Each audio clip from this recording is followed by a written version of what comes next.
what are the advantages of forming a private limited company? Mm-hmm. So right now, as you know, I have my clinics since 25 years. I'm doing quite well. So if I convert it into a private limited company, what are the advantages as such? And one more thing, I needed some help in selling my herbal products. Right now, it's going through my clinic itself. All my patients, they take my products. And if I have to go it on a larger scale, I have a manufacturer who's ready to do it with my formula. I've given him the formula, so he's ready to do everything. But selling channel is like if you sell it on Amazon, you need all the GST number and everything. And one thing is what had happened is I had taken GST number some few years back, and then I had some personal problems. Father was not well. I couldn't concentrate on the products business. And then somebody told me that your income is very less regarding products, so you don't have to file any GST returns or anything. But I didn't know that we had to file a nil return, something we had to file. So I was completely unaware of that. And then that number is now cancelled. And now when I try to wanted that number back, they're saying you have to file from the 2016 onwards, whatever is the this penalties or something you have to file, and then you'll get another GST number. So what should be done now? Like it's a huge amount. It comes around 30,000-40,000 if I calculate like that. I haven't spoken to them exactly what are the charges are on, but if I calculate on 500 per month or something, it comes to a very high. And without GST number, I don't think I can sell my herbal products on online or anywhere. So what is the solution you Okay, think? sure. The benefits of a private limited company, Right, that was your first question. Yeah. Understand that there are several benefits of the private limited company. Okay. Most important benefit is the limited liability, right?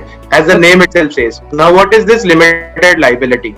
Any business that you do as a small seller, suppose, a roadside shop is there, just a grocery shop, having a business of 5,000, 2,000 to 5,000 rupees per day. Now, this business has a lot of responsibility. Sometimes only one person is running, right? So for them, a structure is created called proprietorship, and all the responsibility is of the owner, Okay. who's called the proprietor. And similar is partnership.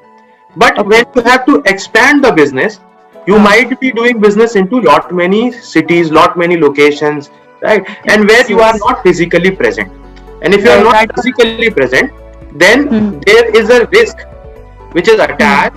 Maybe somebody who pays you money got affected, right? Maybe right, you from Hyderabad to Chennai, you sent and somebody in Chennai got affected physically using that cosmetic.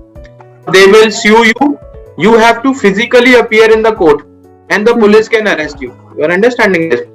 In case of some financial issue, government can attach your financial assets, all your bank accounts, they can sell off your property and recover money, right? So for that purpose, we need to have a limited liability. That means my liability should be limited to the amount of share that I have, the ownership that I have, right? So that is the structure of private limited company. Your liability is limited. Company and the real person will be different. Now there will be two entities, you and your company. You will be separated from your company. You will have a separate PAN card. You will have a separate identity. Right? So that's the most important part. Besides that, if you have to scale up, you need to issue shares. Proprietorship, partnership cannot issue shares. Even the LLP cannot issue shares. You need to necessarily have a private limited company. Now, in that also, do not get confused with OPC.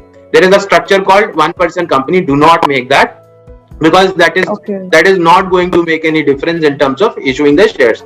You will not be able to issue the shares forever. So if you want to scale up, if you want to become big, go for a private limited company having two directors. This is necessary. Now coming to your GST part. Now what happens is you have to file the GST constantly. If you break in between, then GST department will ask you to file from day one.